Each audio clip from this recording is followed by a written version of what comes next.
So, a couple of verses from the Bhagavad Gita on a couple of things a couple of types of problems that you could have with the practice of Guru Yoga.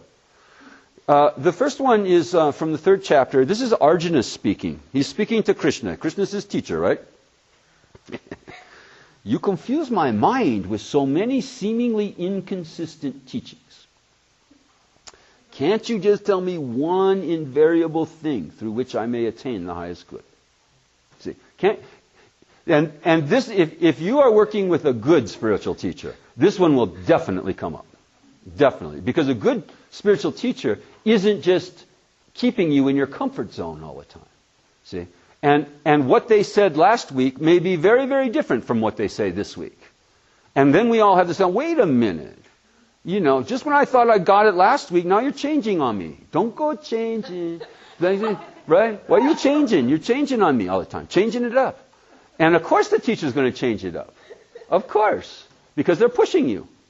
They're pushing you to places that you haven't been yet, you see. That's called the learning. It's called part of the learning process. And a student, you know, we all resist this. We all resist it. We get good at something, and then we think, well, now I'm finished, I guess. You see, now I'll just stay here. And don't ask me to do things that I don't know how to do. I know how to do this. Wouldn't that be better if I just kept doing this thing that I already learned? And so, well, no, actually, you've got to move on, you see. So that will be one kind of problem that arises. And if you work with a teacher for any given amount of time, any serious long amount of time, 6 months or more, this one almost certainly will come up. Almost certainly. Because they're pushing you. They're taking you to places, they're taking you out of your comfort zone regularly. Pushing you out of your comfort zone. And that's hard sometimes. It feels hard. It feels like, no, I can't do that. I don't want to do that. I don't want to do that, you see. I did that thing you asked me to last week, but now you're asking me this new thing. I don't want to do that. So then you stick with it. You hang on for the ride. And you know, people who know, you know, if you look around and observe the great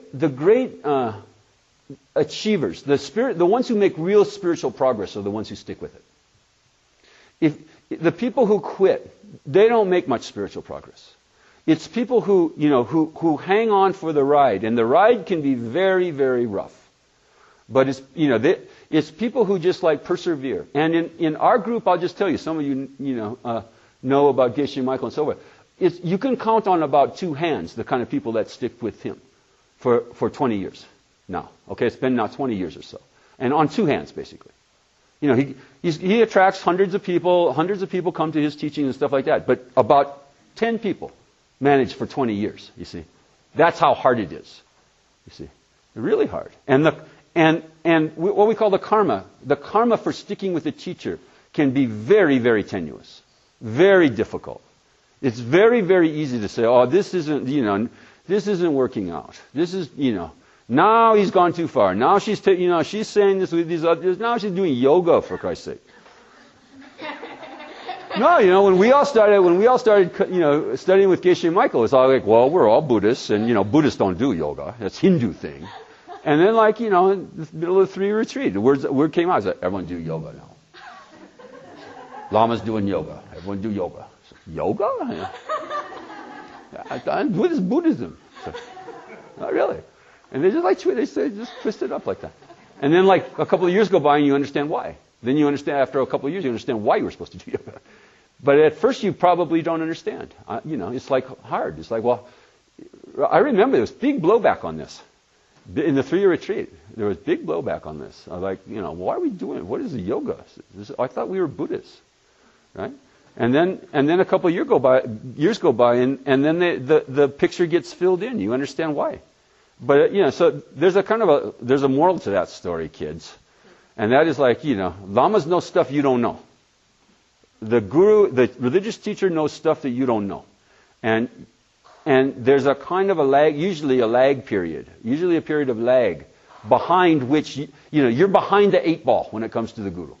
The guru is ahead and pulling you along, kicking and screaming mostly. Skidding with your,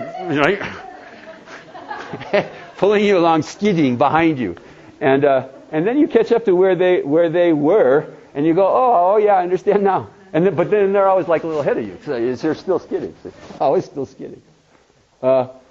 So just be along, hold on for the ride as the thing changes. You see, it's change. We resist change. We really resist change. But first of all, change is. Okay, it's not like you can change. Change is. It's always changing. Everything's always changing. And second of all, it is part of your path to change, of course, right? It's not part of your path to get to a certain level and then say that's good enough until you're at the end. You see, until you're at the end. So that's one kind of problem that can arise, is the changingness of the teaching, you see, of being pushed. Here's another one. This is from the 9th chapter. Stupid people, not knowing of my higher existence as the great Lord of all beings, and seeing only the human body I have assumed, treat me contemptuously. This is when other people diss your teacher. Okay, and that will happen. That will happen. Why? Because you've dissed other people's teachers. That's ultimately why it'll happen. Okay? And then the delivery system for that will be, people dissing your teacher, and that's a challenge. Then it's a challenge. It's like, it's hard. It's hard to stay firm and stay true and loyal to a teacher when other people, don't find that teacher that good or find them positively evil, bad, and say bad, really nasty things about them. And they will. They will do that. Another reason why is because there's not one teacher for everyone. So, your teacher won't be the teacher that everyone sees as, great and this and that. You see, they'll just see them as ordinary. And they'll go like, well, what the hell are you doing with that teacher? You should find a better teacher. And that definitely will happen. It will happen also with the holy being at home. So both of these aren't neither one of these problems that can arise are specific to the official religious teacher. They're also potential for the home Lama thing. Okay, so you will maybe have people come up to you. Why are you hanging around with him? You see, why don't you find some better guy? He's a loser, right? And you say, no, actually, he's a divine being. So you kid? Oh, come on, divine being. He drinks 6-packs. See? How can he be? I guess a divine being could never come and drink 6-packs. I suggest a divine being could come in your life and sit on the couch drinking 6-packs and watching football all day long. That could be the emanation that you get, and then you work with it. And that's all. That may be it. That might be the emanation that you get. I'll tell you a story about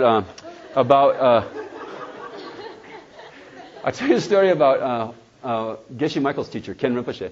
Ken Rinpoche used to, a great, old school Tibetan guru who, like, lots of people thought was special. Lots of people thought, oh, this guy's, like amazing, high being and so forth. Loved to watch baseball games. Watch baseball games like all the time, every night. Well, big Mets fan.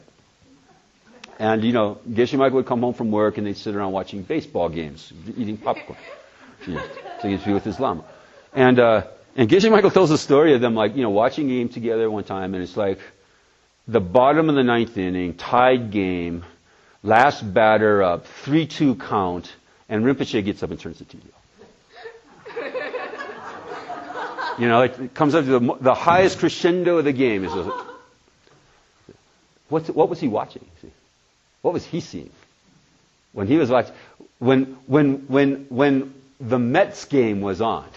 So what was he watching? So when your holy being at home is sitting around drinking 6-packs and watching the football game, you have to think, well, what the hell are they? Maybe they're watching the Angel Channel. All I see is football, but maybe they're watching something different. You see, you don't know, and so you just assume that they're doing something special all the time. You just assume it. And your job is to figure out, well, what the hell? What is that? What's the teaching here for me? See, what am I supposed to be learning from this? You see, this is a way to be learning all the time. You see, it's a way to be constantly receiving Dharma teachings. all day long, is to just go around all day long with the home Lama and go, well, what teaching is this now? See, what scripture, what new scripture is they teaching here that they just invented? Right? So those are the two kind of problems. And the other one, right? Confusing your mind with many inconsistent teachings. They'll change too, of course, right? In the Buddhist tradition, we say vikirtana. They're in and out. So, like sometimes it won't be that hard, maybe. Sometimes it won't be hard to see them as special, and you go, "Wow, yeah, you're such an angel." Especially when they're nice to you. Especially then, it's like, yes, definitely. I think definitely supreme angelic force coming. And then vikirtana means like it switches. And then they'll insult you or won't do the dishes or, right? And then it's like, no, I don't think so. So I'm not an angel anymore. And that's the same kind of thing, like inconsistent, right? It seems like inconsistent. So you have to kind of try as a practice to see, both sides of the change as equally teaching, as equally a divine teaching. Whether it's obvious and, kind of easy, or whether it's not so obvious and hard. But in any case, that's the practice. And as I was saying, the other day, if you want to have a good relationship, there's nothing better that you could do than this. This is in a way, it's kind of obvious, but I'll underline it again. If you're interested in having a good relationship, this is the single best thing you could do for establishing and maintaining a good, happy, long-term relationship.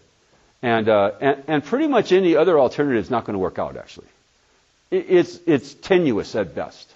Because you're thinking that somehow they're out there either happiness producing or unhappiness producing from their side. And that's just, it's wrong view. It's not the way that they exist. And you're kind of setting them up to fail. If you think that they're out there and it's their job to make you happy, you're setting them up to fail. And they will fail. Because they don't have the power to make you happy. It's not in their power. Happiness doesn't come from them. It doesn't come from anything external to you see.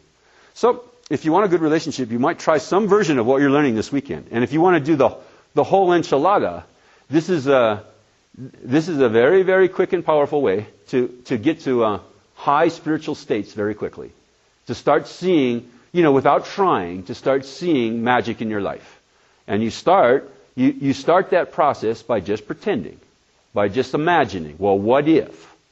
Since I can't confirm that whether they're a schmuck or an enlightened being, what if they were an enlightened being? And just start. And the more you can do this practice, the more obvious it will be that they are an enlightened being. Okay? Reality will change. Reality will shift, and it'll be obvious to you that they've been an enlightened being all along.